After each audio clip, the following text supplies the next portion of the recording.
Hi, this is Steve Hargadon, and welcome to the Future of Education. It's the 12th of March, 2013, and our special guest is Idit Harel Caperton. Welcome, Idit. Hello, Steve. Thank you for inviting me. Thank you for coming. The picture on the left was a little too fuzzy. I felt like we needed something with some more definition, so I chose the one on the right. I hope that's okay. If you like it. Well, I think it's more important that you feel comfortable with it. The Future of Education is a Web 2.0 Labs project. Thanks to Mighty Bell, Manco, and Blackboard Collaborate for their forms of support. We have some great virtual conferences this year. You can look them up at web20labs.com, web20labs.com. The School Leadership Summit is on the 28th of this month. These are fully free events. They're peer practitioner teaching. They're just really a blast.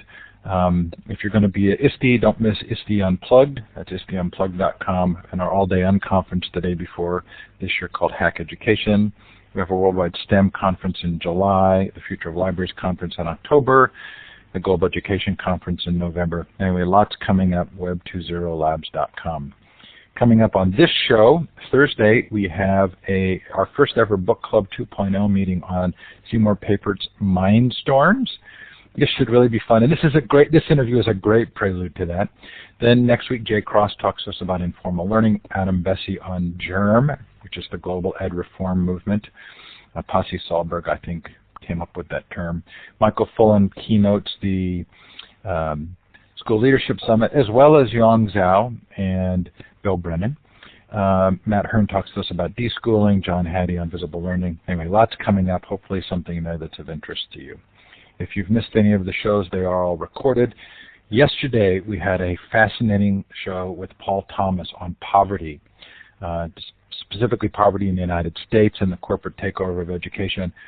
Profound book. I know it's expensive, so it's not easy to get a copy of it. Sorry, that's my phone ringing. It's expensive, not easy to get a copy of it, but it's worth listening to the interview. Please do so. Before that, Chris Mercoliano talked to us about childhood and the ways in which fear is stopping us from allowing children to have real learning experiences. Again, another fascinating show. Lots more, all of those up in full Blackboard Collaborate recording and then MP3 versions as well. This is the chance for those of you who are in our live studio audience to let us know where you're listening from. Look to the left of the map, click on the star, it's the second icon down, and then click on the map.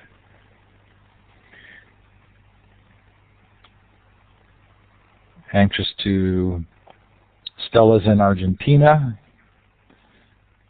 I happen to be in New Zealand, which sounds glamorous, and actually today is glamorous. I'm in a very beautiful place, but I will not gloat. I'm working hard. Anyway, feel free to put a note in the chat, let us know the time, temperature, anything else you'd like us to know about where you are. It gives us a sense of the scope of the listeners. If you're listening to the recording, thanks so much for taking the time to do so. Heather, I'm outside of Auckland on the island of Waiheke. Thanks to Mighty Bell for support. There is a Mighty Bell room for this session. Mighty Bell is this very cool content and curation space model built by Gina Bianchini. Gina is the co-founder of Ning. Full disclosure is that I do consulting work for Gina, but her projects for education have always been free, and you can use Mighty Bell for free. It's terrific. And I've collected a number of Idit's resources there in that Mighty Bell space. You can continue the conversation well past the show. Oh, and look at that, I have the wrong slide. I'll tell you what time does to you. Idit, this looks better, doesn't it? You have to remember to turn your mic on. Yes, I remember to turn the mic on. Hi, everyone. It's so nice to see where people are from, and whether it's snowing or sunny or nighttime or daytime. So much fun. It is fun. Idit, where are you right now? I'm in New York City. It's 8:00 p.m. after a very full day of work, and really delighted to connect with all of you and learn together tonight. Well, hopefully we can make this relaxing for you.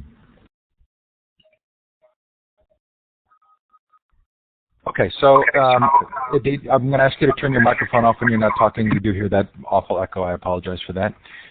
You and I had a conversation a couple of weeks ago, and you talked about how in the 1990s and previously we've had 21st century types of learning activities. It's just that they were like sandcastles as I remember, that the water can wash over and then they're gone. And we now have this sort of permanence with tech that is making things unique. Did I understand you correctly about that? I'm so happy my metaphor is alive and well. So far away in that part of the world where you're in. Yes, I think we talked about the fact that constructionism that was born in the late 60s, 70s, I joined it in the 80s at the Media Lab, which was a really interesting time. We envisioned a connected world, a networked world, but we were still working with kids in low-income communities when they each have their own PC, not even a laptop. And that alone was major to kind of say that very soon every kid will actually have a PC on their desks in their school, and they will all be connected to each other. And through modems, we were able to connect kids in Roxbury, Massachusetts, to kids in Costa Rica or kids in Australia or kids in Jerusalem. And to demonstrate that needed an overnight delivery of logo codes from one kid to the other for them to only realize, oh my God, we have the same name a Hispanic kid in Roxbury said about a kid in Costa Rica, and we name our dogs the same way. And that was very exciting, and they shared recipes that were written in logo, and that was kind of a demonstration that very soon there will be kid-to-kid interaction and they will all learn together very similarly to what we're doing here tonight. But that was unfortunately 30 years ago when I joined that community. And things pretty much stayed in that one-to-one kid-to-machine, and now we are one-to-one, but also one-to-many and many-to-one, and I think we're marching into a future of 7 billion of us being able to teach and to learn and to interact and to create alone and together, which is so exciting. Exciting is one word for it. I sometimes feel overwhelmed by the potential. Maybe it's a sign of the importance of what was taking place when you were at MIT, that so many of those names are sort of so recognizable to those of us who are following these developments. So Seymour Papert was there, Nicholas Negroponte. Who else did you interact with, and what was going on at that time? Was it as exciting as I'm imagining? Absolutely. So what was nice is that we were all there together in a new place that was created at MIT to advance the idea that computation would give rise to a new science of expressive media that would be interdisciplinary, or as Nicholas Negroponte used to say, anti-disciplinary. And within the Media Lab, there was this very precious group that had a strange name for MIT, or a technology team, and Seymour Papert named it the Epistemology and Learning Group because it was all about studying knowledge, the origin of knowledge, and how we can cultivate certain kinds of knowledge in children with technology.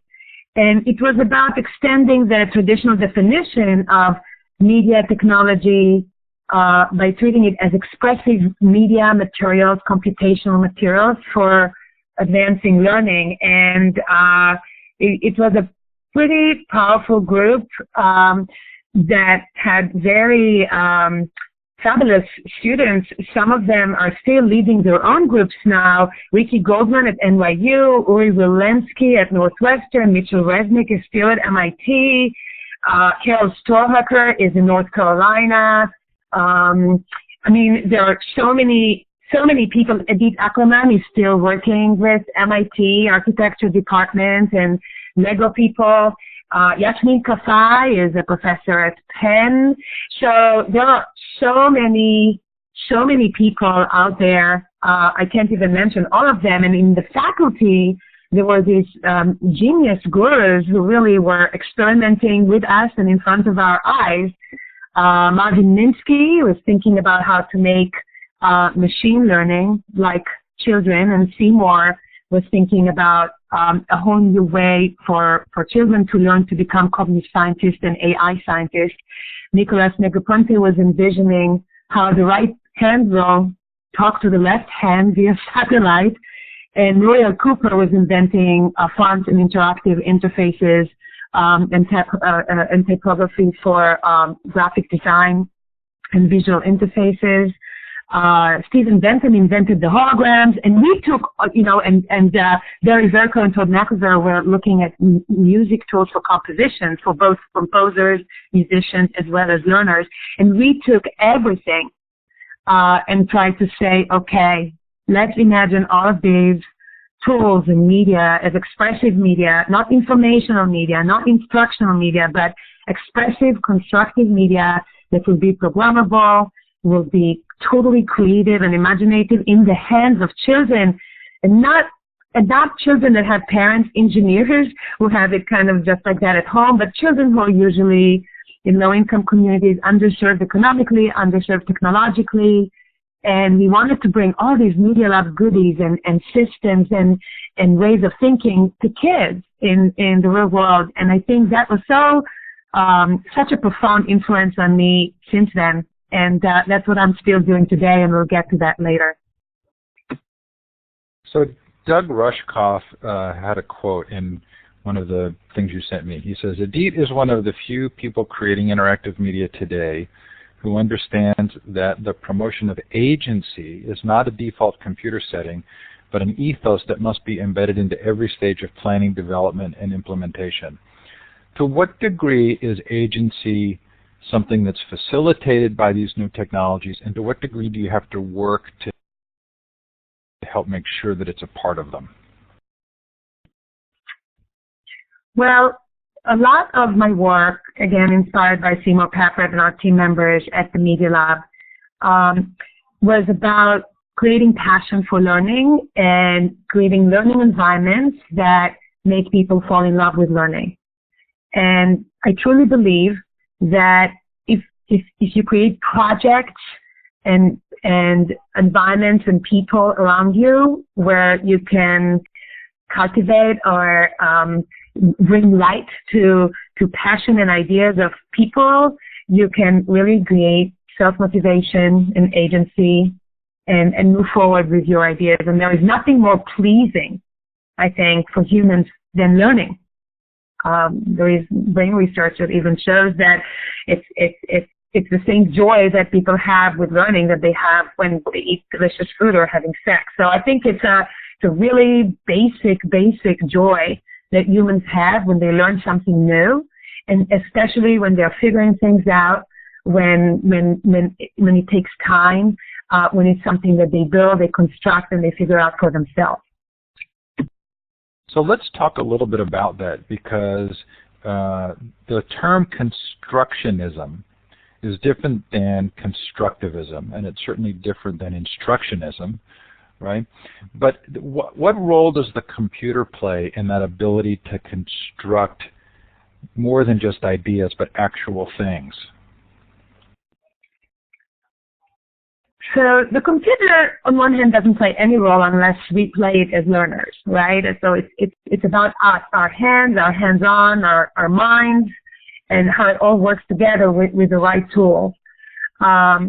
So if you brought the sandcastle metaphor before, let's kind of bring it back. So we all know that, when we are with parents and kids playing on the beach together, there are these great moments of learning when you build sandcastle, and you can really learn about the ocean and the sand, geography, the tides, the moon. And as you're busy building the sand castles, you can learn some principles in spatial cognition and architecture and different kinds of structures that you can do and gravity and what have you. And this is the time as you sit and construct these things, your mind is open, your ears are open. It's a good time as a parent, I know, to actually teach your kids special lessons and maybe observe the tides, observe the moon as you're working on your sandcastle. But then again, a sandcastle can be washed by the sea. What's so beautiful about computer systems and certain tools, not all computers, not all tools, but certain tools, is that it allows you to document the process of construction. It allows you to save the process of construction of that metaphorical sandcastle. It allows you to link it to all these things that you're learning about the moon, about tides, about the relationship that you have with the person near you that is telling you that stories, and save it and come back to it the next day and bring other friends into that experience a day after and go back to it a year later. And I think that is the most precious thing about technology, especially today's technology, when we can all be connected as we build our sandcastles. We can document our process. We can be inspired by each other. We can maybe pull together 3 sandcastles and build even a bigger one. And we can listen to a friend next to us that is learning about the moon and the tides and the ocean and climate change and find it at just the right moment to delve into something that relates to that project and learn. So for those who may have had some confusion about this, as I have previously, constructivism came from Piaget. Am I right? Yes. Constructivism is the Piagetian concept. Constructionism was invented, a word that was invented by Seymour Papert to build on Piaget, but to also add this dimension of, one, computational tools in the process of constructivism and the importance of them for developing both concrete and abstract thinking, as well as the social construction of knowledge aspect. And so he just decided to play on the word to add these 2 dimensions of situating constructivism of the child as an explorer and as a builder, not just the child as a scientist in the more pure Piagetian sense, but the child as a scientist with their own canvas and their own tools, embedded in a culture with other children who are working on similar explorations, discoveries, and projects, constructing alone, constructing together in a social setting with computational tools that Seymour Papert believed very strongly can really contribute to the learning process, to the construction process, to the sharing process.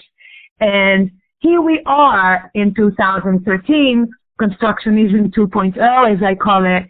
We're finally able to really expand on that early concept that Seymour talked about because of social learning networks, which are, by the way, I think highly underutilized in education today, both in formal education, home education, or schools education. There's so much to talk about there. I'm laughing because we have someone who left the room who said she couldn't learn just from talking. Although I would say that conversation is a form of constructing. And there's a funny note in the beginning of the Constructivism book where Seymour talks about the fact that even in writing a book, that is a sort of a form of a one-way transmission. How would you take this moment that we're having, the conversation that we're having, and put it within the framework of your ideas and Seymour's ideas? I'm really sorry that the person left. It's not the first time it's happening to me when we are talking about constructionism rather than doing it or dancing it or playing with it or building something. But I will hope to get that person's information and invite that person, I don't know if it was a woman or a man and where they were from, invite them to maybe join a learning experience that we do with Global Lawyer today. So here is what we say. Seymour was very good at saying tools, technology tools, and ed tech in general is good for both instructionism and constructionism. And we're not eliminating instructionism completely.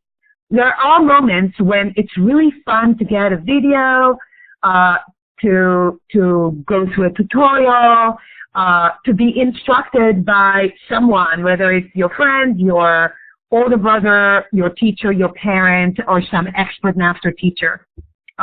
So there is something that is very good about using technology, and we all know that. The problem is that people really forget about how we really learn best. We learn, news journalists learn about content by writing a news piece about it. Television producers learn about science by producing a science documentary.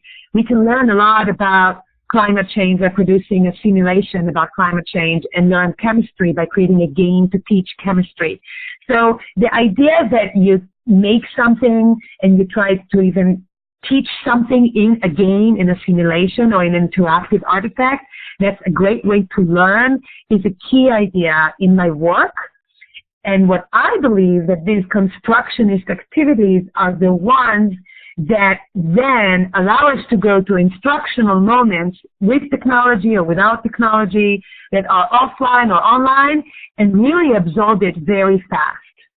So as I'm trying to build a game to teach about fractions, or as I'm trying to really figure out how to program a scorekeeper or a timer into a game that teach someone about recycling and the environment, there is just the right moment to go to look for the best tutorial and to be instructed for 3 minutes, 5 minutes, or an hour, and then apply it to my project. But what drives my instructionist learning is my constructionist learning. And I think in that sense we are putting everything upside down, and most people, most schools, even universities, higher education, they will usually say, okay, we're going to cover all these chapters in a textbook, we're going to hear all these lectures, and then at the end, we're going to give you a project. And that project is usually a week or 3 weeks or 1 month in a good case. But it's very rare to find learning environments that say, this is the project for the year. It's an hour or two every day. It's going to take us 150 hours.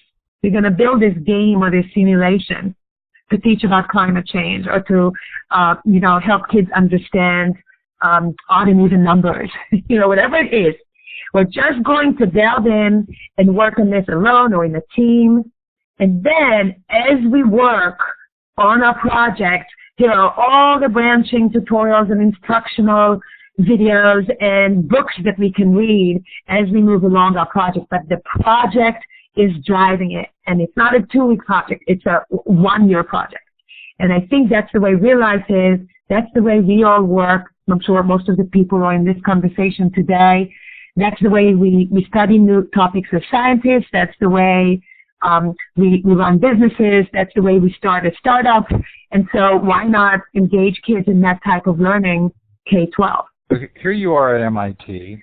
You have this understanding of, this growing understanding of learning by doing and constructionism, and you have this vision of devices that will soon be in people's pockets.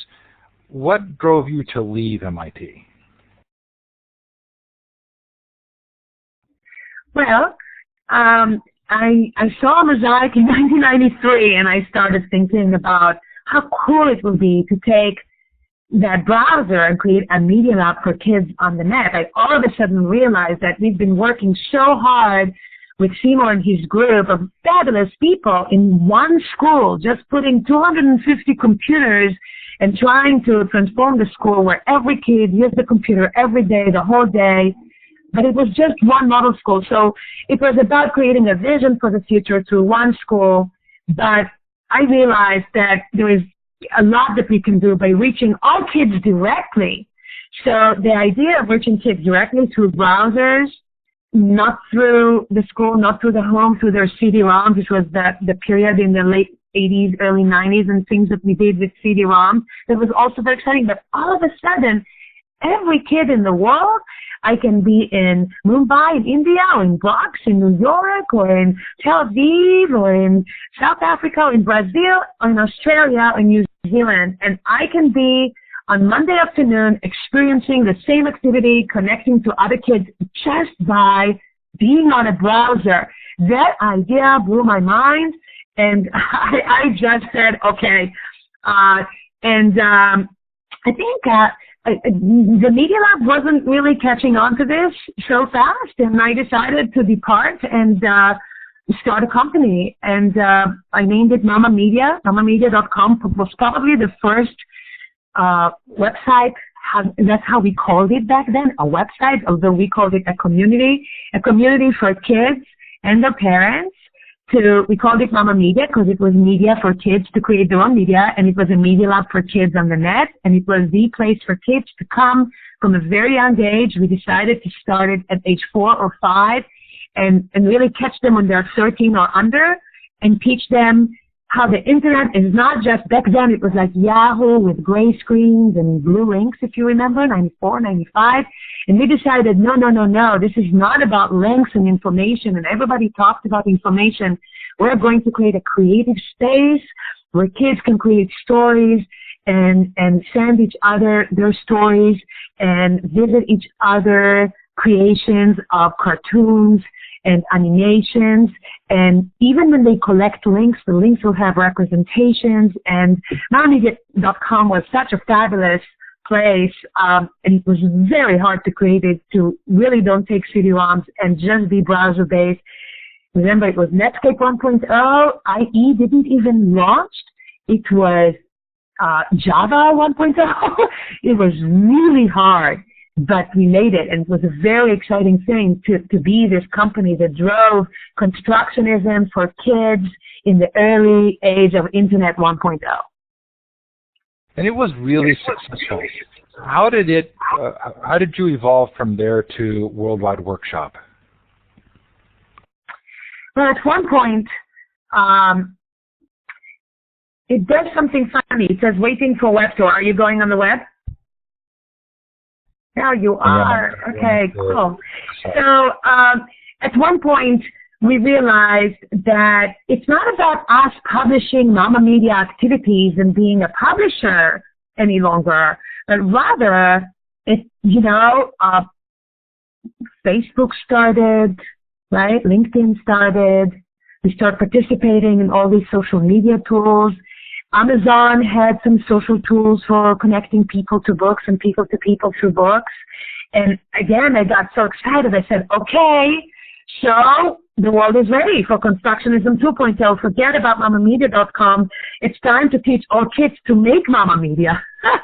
So we just said, okay, it's time for kids. In between, I had a consulting firm. So when the internet bubble burst and I kind of like conserved Mama Media as a memorabilia, I started the Mama Media I had this intern career. The Mama Media Consulting Group was helping companies come online and create very exciting gamification of websites, and we built games and simulations and help people build learning environments that was very playful and very exciting. And we were the people from Mama Media helping other people, sharing our know-how. And then I said, okay, we love creating games. We're learning so much about science and technology and different kinds of school topics through making games. Let's teach kids how to make games and really bring constructionism alive again. And in a way, for me, that was totally retro, because I came back to my children designers book. I start reading it again. So I left MIT Media Lab, which was academia, and I started a highly consumer brand, the first brand for kids on the net, won many awards, and established this very special relationship with distribution channels and advertising, and talked to all these kids, millions of kids from 36 countries on MamaMedia.com.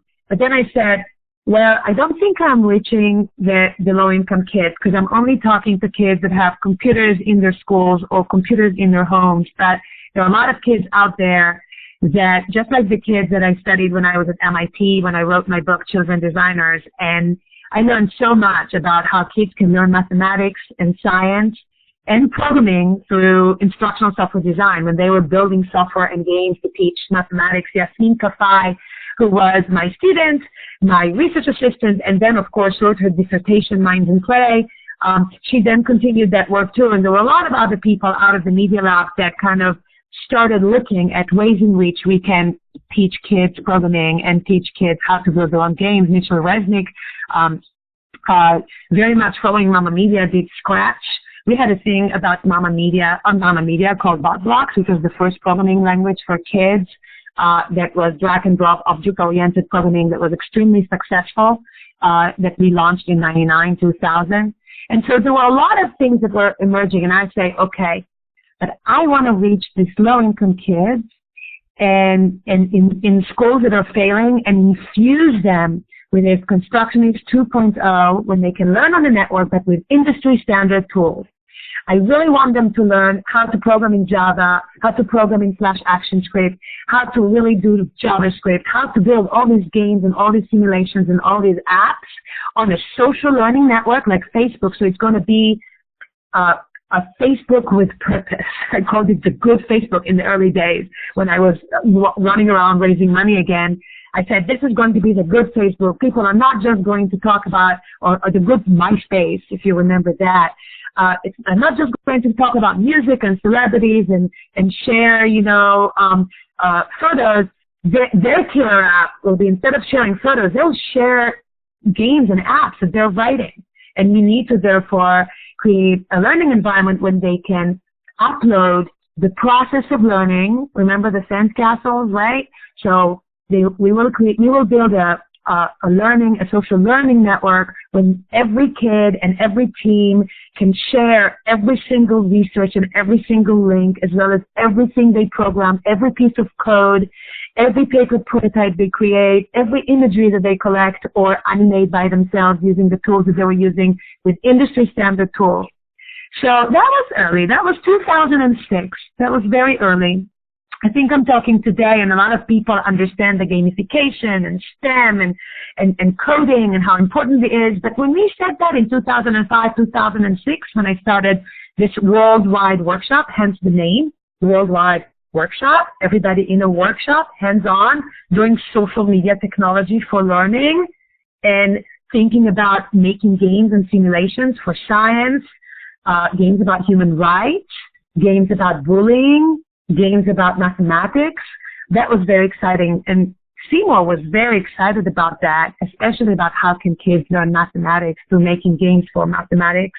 Unfortunately, in 2006, he got hit by a motorcycle in Vietnam just after he gave a seminal talk to mathematicians in Hanoi, and since then, we unfortunately lost him, but he was with me when we started the Worldwide Workshop as a chief advisor and very excited about the possibility of even launching, the Seymour 2.0 of everything is open. I have an anecdote here actually that I would like to share. So just before he flew to Vietnam, I said, Seymour, why don't you publish on our network your speech? Just give us your speech and everybody in the conference can start commenting on it. Won't it be fun that they will already start the conversation and maybe upload some examples for the things you're going to talk about? The interesting thing is that he was not ready for that, not only because he was Seymour and his talk was not ready probably 2 minutes before he went on stage, but also because he wasn't ready to share yet. Before he gave the talk, he wasn't yet ready to share his talk. And that was a really interesting thing. Even Seymour Papert was not yet fully ready in December 2006 for Constructionism 2.0, as excited as he was about kids creating together over a network. And that was really funny. But as a result, I did not have his talk. I wish I did, because that could have been fabulous, because literally the day after he gave this talk, he had this horrible accident, and it's all described in Wikipedia, and you can read about that. I'm glad you told that story. I'm going to take us now to the Globaloria site. And when did this start?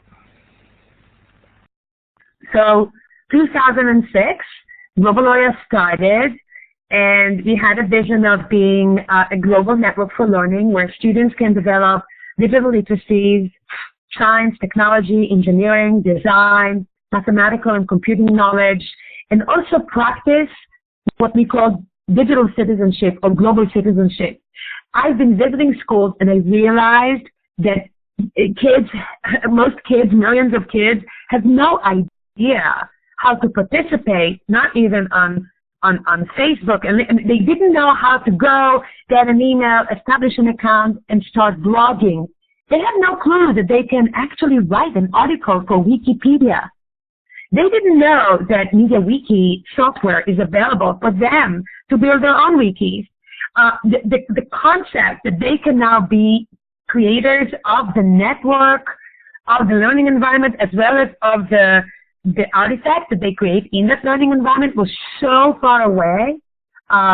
So if you scroll down a little bit, Steve, you can see the iterative learning cycle that we were trying to promote. It's on the middle of the screen: the publish, play, prototype, close, program.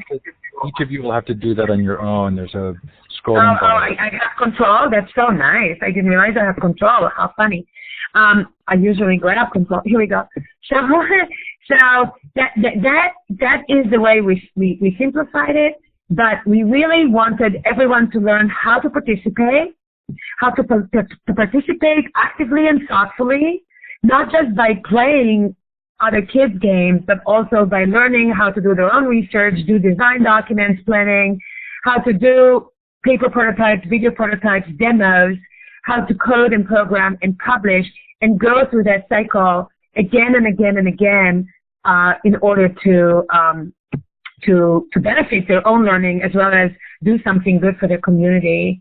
So here is our mission, to develop digital learning for mastering knowledge and skills that youth need to succeed in school, enjoy and love learning, succeed in college, and get these millions of jobs that are out there in the global innovation economy. We also really realize that educators need to be learners, that we have to empower the educators. So we decided not to build a virtual-only consumer-based type of network, but to empower educators with their own network and empower the principals, the school systems, and the superintendents by training them to facilitate the youth in engaging in that kind of learning, and turn all these classrooms into like design studios that can motivate the students and create this agency to work harder and dig deeper and connect to both each other, content, and ideas. So what you see here, there are a lot of imagery from kids' games and some photos of students and teachers and work. I encourage you to watch. We have 55 mini documentaries of testimonials from principals, students, and educators. And there is really cool videos here that you can watch probably about what is Globaloria. And I don't know, Steve, if you want us to watch this, but I can stop it for now. You can tell me if you do. And you can also go down here and really take the tour and get the slides and download all the information that you can do on your own, and express your interest. We'll send you more information. We have a lot of information embedded on this website. I'm really glad you brought up the teachers. So how have you solved the dilemma of training teachers to give students agency? Don't you have to give the teachers some form of agency as well? Absolutely. So you see, we have teachers from very diverse schools, right? We have teachers from New York, from rural West Virginia, from Texas, East Austin, and Manor School District, and from San Jose, California. There was just a fabulous, actually very sad article on Huffington Post about how Silicon Valley poverty is often ignored by the tech hub's elite. I commented on that on Twitter. You can see that. We also see rural West Virginia, a state that is so underconnected with no bandwidth. We see schools here in New York and in Austin, Texas, that are just not connected. So how can we expect teachers to even experience the kind of learning experiences that we would like to provide kids? Neither the teachers nor the students even have bandwidth at home very often to experience these things that all of us are not doing in this seminar. focusing on teachers is very important in the constructionist methodology, and people sometimes miss the point. They don't understand that. While we're empowering students, and it's what we call child-centered learning, student-driven learning, self-motivated learning, learning by themselves. You will hear people in my community talk a lot about that, but it's never without empowering teachers through training, and the training is to take teachers through the same type of learning.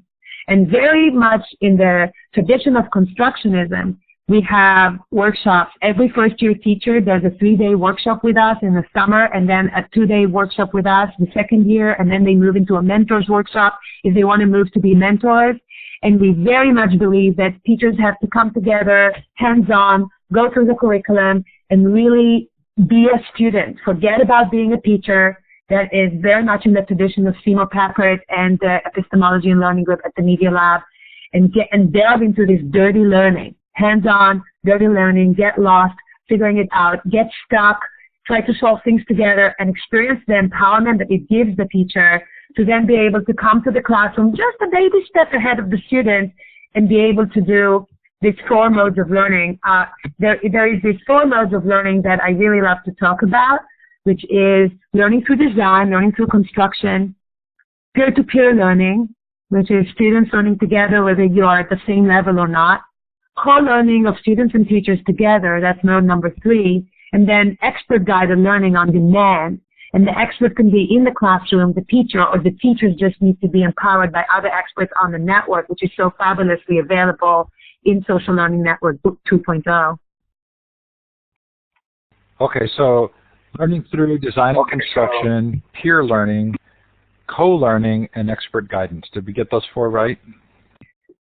Learning through design, peer-to-peer learning, co-learning, and expert-guided learning on demand. So that's the instructionist, right? And what we say that all these 4 modes should happen all at the same time. You don't move from the instructional. Our mode number 4 is usually mode number 1, right? You don't move from the instructional to the co-learning, to the peer-to-peer, to the design. You start with the design. You have to have an object. You have to have an objective. You have to have a project that you're creating. And through that, you engage with peers that in your classroom, in your school, or on the network. And you have to learn how to do it smartly.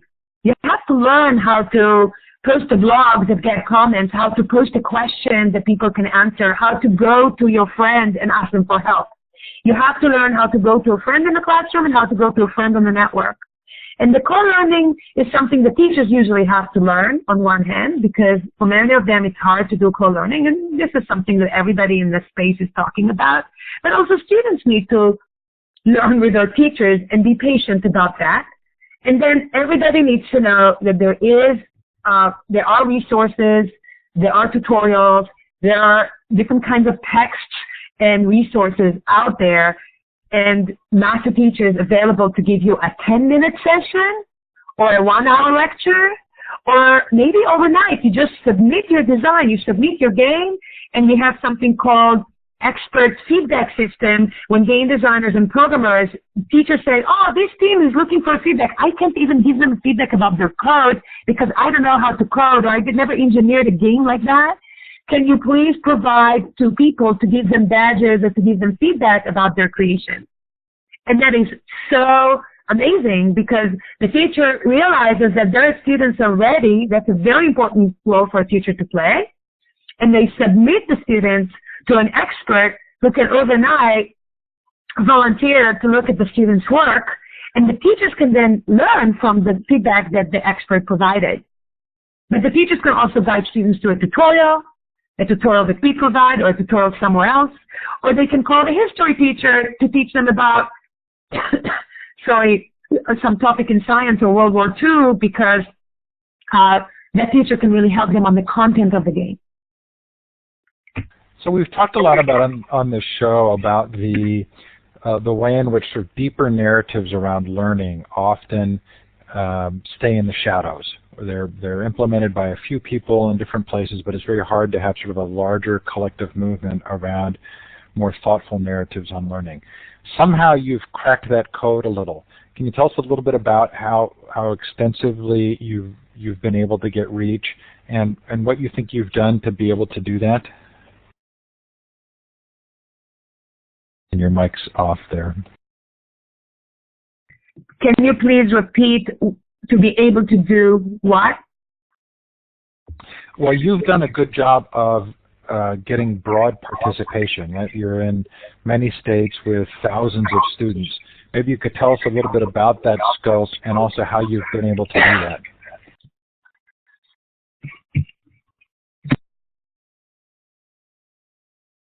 We lost your mic again. Maybe you're coughing. Idit, are you still there? I'm going to start again. I'm sorry, my mic was off. So we're a small nonprofit with a big ambition, and we started with a very small group of teachers, 80 students, 6 teachers in West Virginia. We responded to an RFP of the then First Lady of West Virginia, Gail Manchin, who's a fabulous educator herself, and she decided that she wants to infuse innovation beyond what her Department of Education did at the time, back in 2006, 2007. And then all of a sudden we had a demo running, and it's about always staying in beta. We listened to our teachers, our platform got bigger and better, our course curriculum got better and deeper and broader, and as we were teaching our teachers taught us, and as we were cultivating innovation among our students told us what works and what doesn't, and slowly we got to grow to 50 schools in West Virginia in like 3 years, and then people start hearing about us. So a funder that we applied to come and fund West Virginia, AMD, said, you know what, we are helping this amazing organization, Southwest Key, which is the largest Hispanic nonprofit in the nation, run by Dr. Sanchez. They're starting a new charter school. Will you come and help them be kind of their charter for STEM and computing? And so we will fund that. So we got into Austin, and then other schools in Austin heard about it, and they say, oh, we're a public school, but we can do what that charter school is doing. So that's an amazing, by the way. For me, that's the best use of charter schools, that they can inspire the public school systems, right? They can do the ideal. In that charter school, we are in EA Prep. We are now in the 4th year. We started with 6th graders, 100 students. We are 700 students from 6th to the 9th grade. And every kid in that school does Global OYA, just like they do English, language arts, math, or science. 1 hour a day, every day of their life, the whole 7 years of the school. So that's very exciting. I just saw these kids last week and visited them. And one class, for example, the 8th graders, they were sitting in teams when I visited them. Each of them picked up a nonprofit. They're like, the nonprofit is their client, and they're working for them to develop a game for their site. One team was about homelessness, another one about immigration, another team was about nutrition, another team was about child abuse, and another one was abuse of animals. It was unbelievable. And another group was doing games about civics or science. So it was pretty amazing. Now we have schools in Manor. And then another funder who funded us in West Virginia, Knight Foundation, one day told us, we really would like to infuse connectivity and technological fluency and digital engagement of a community transformation in San Jose, at the heart of Silicon Valley. Can we take you to San Jose? Can you go and talk to some principals there? And if you find some interest, we will fund it. And so we got such high interest, it was pretty amazing. And we started in some middle schools. Most of them are 70 or 80% or 90% Hispanic, Latino population. And once again, many of the kids, when they start with us, they don't know English very well, they don't know Spanish very well, and school teaches them both. And then we also get them to learn a computer language and technological fluency and digital citizenship, which is also the language of the future. And then the young women leadership schools in New York heard about us, and they decided that they want to try. That's a high school network of high schools for girls, very diverse, 40% Hispanic, but the other 60% can be from different countries from Egypt, from Pakistan. There are African American girls, and there are girls, from different places in South Asia. Very interesting group of girls. I was just visiting them today, and some of the girls are building games that are about recycling. Some of them are about bullying. Some of them are about becoming a Broadway actress. Very, very interesting. And in the class next door, the Spanish teacher is using Globaloria to teach Spanish. So it's her Spanish class with all these high school girls, and they're creating games to teach other kids Spanish, and through that, they are improving their own Spanish language and skills. So it's word of mouth and a lot of craziness.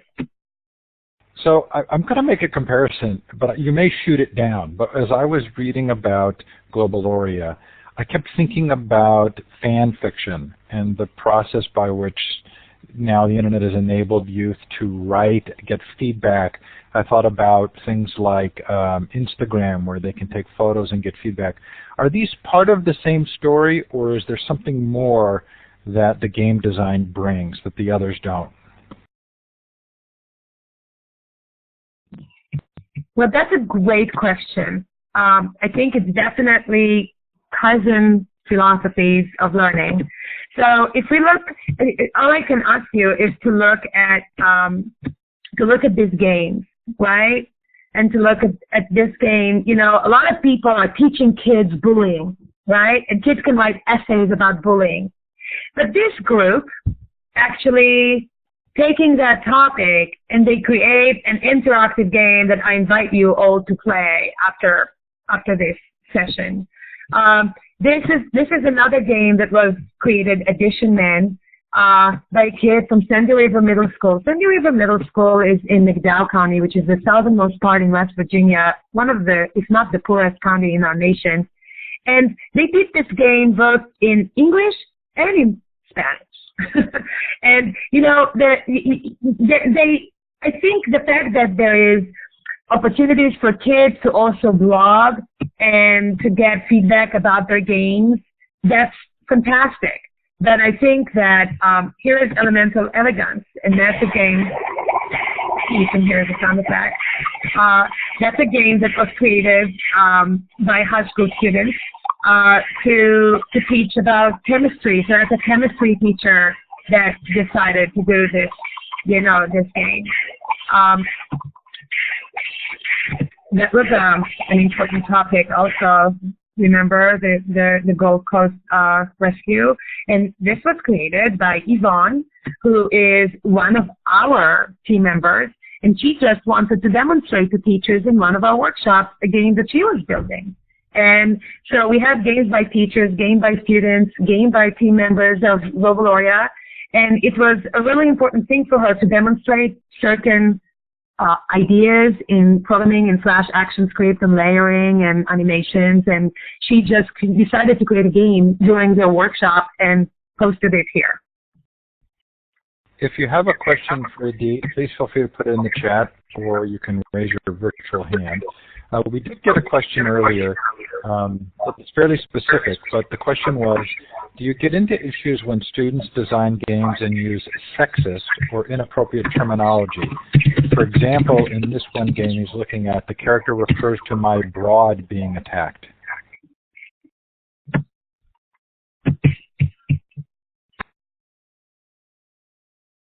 So Idit, you just turned your mic off. It had been on still, so be sure to turn it back on. Hi, Steve. Which game did you mention? I'm sorry. I mentioned the game and the question, so I don't know which one it was. But what do you do when students do something that you might think isn't appropriate? Great question. So first of all, we have a whole unit that they learn about participation guidelines when we provide with some basic 10 principles of participation that has to do with how you critique games, how do you give constructive criticism, how do you post comments on somebody else's blog. The blogs are like their designer's notebooks. And then there is a unit that was developed by one of our one of our team members, Yasmin Safi, who's very sensitive to issues related to human rights and proper all the isms of sorts in terms of sexism and religiosism and you name it, ageism.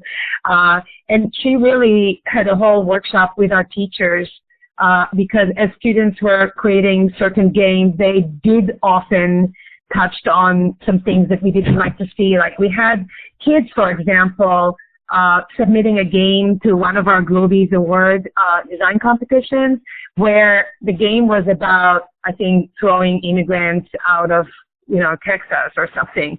And so we had to really, in a very special way, we had to discuss it with the teachers and say the game was actually programmed beautifully.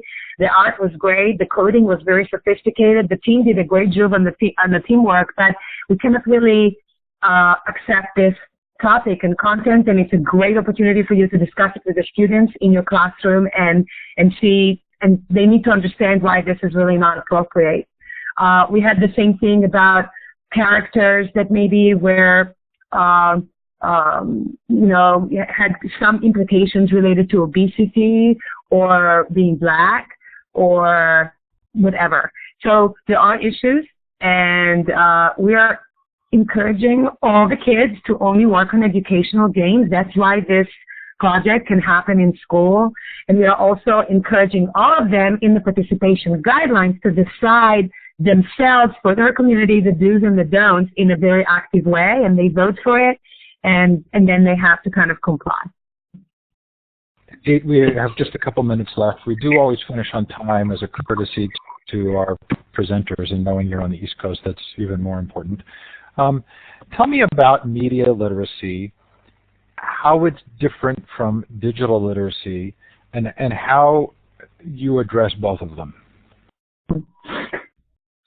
So most people think digital literacy is about being able to use your iPhone or your, Facebook or, going to Google and putting like some search keyword and finding something. And we think that's all great. We see 6 literacies. We wanted to name them in a special way. We call them contemporary learning abilities or contemporary learning literacies. And we put at the top, as you can imagine, the ability to invent, the ability to come up with a big idea or a big question and take it all the way from an idea or a question to research, prototyping, coding, and a final product. And that ability is, to my mind, including coding, design, and engineering, is the #1 literacy for the world right now, for everyone. It's the new writing, if you ask me. #2 is the ability to do that in a group, on a team. So to be able to use group software and online networks to form a team, to create a schedule, to divide responsibilities, and to go on that project together in a way that is collaborative, harmonious, and divide responsibilities. So the ability to do innovation, literacy #1, 2, teamwork. The third one is your ability to not just consume media, but also publish media. And your ability to really publish it properly in proper ways with annotations and get people to understand what your digital artifact is all about. When I presented the game gallery before, it is all taken from the kids' pages with their descriptions and their interactive brochures that they did around their games, of what the games are teaching, what the goals of the games, what the students will learn from it, who did what on the team, credits, etc. So these are 3 very high-level or deep literacies that when we say digital literacy, this is what we mean, and we therefore named it CLAs, Contemporary Learning Abilities. There is also the other #4, 5, and 6. So #4 is the ability to connect to information on the net. #5 is the ability to do search and the ability to really find what you need. And #6 is to also have some sense of which website or which game or which link is good, and have a critical analysis of the information, the resources, and the tools, and what's good for what, and be very good at that, developing fluency with that. Well done in a short period of time. Idit, thank you so much. This has really been terrific. The recording of this show will go up later today, both in the full version and in the MP3 form. If you're in the audience and want to capture the chat, you can do so right now by going over to File, Save, Chat. You can also do that in the recording, the full Blackboard Collaborate recording. Thanks, Idit. Thanks so much for being here. Thank you so much for inviting me, and I really enjoyed your questions, and I look forward to hearing the recording myself. Can't wait to do something more with you in the future. Coming up on the Future of Education, Thursday is our first Book Club 2.0 meeting on Seymour Papert's Mindstorms. Thanks to those of you who are here. Thanks to those of you who are listening to the recording, and thanks, Idit, so much for being here. Take care, everybody. Bye now.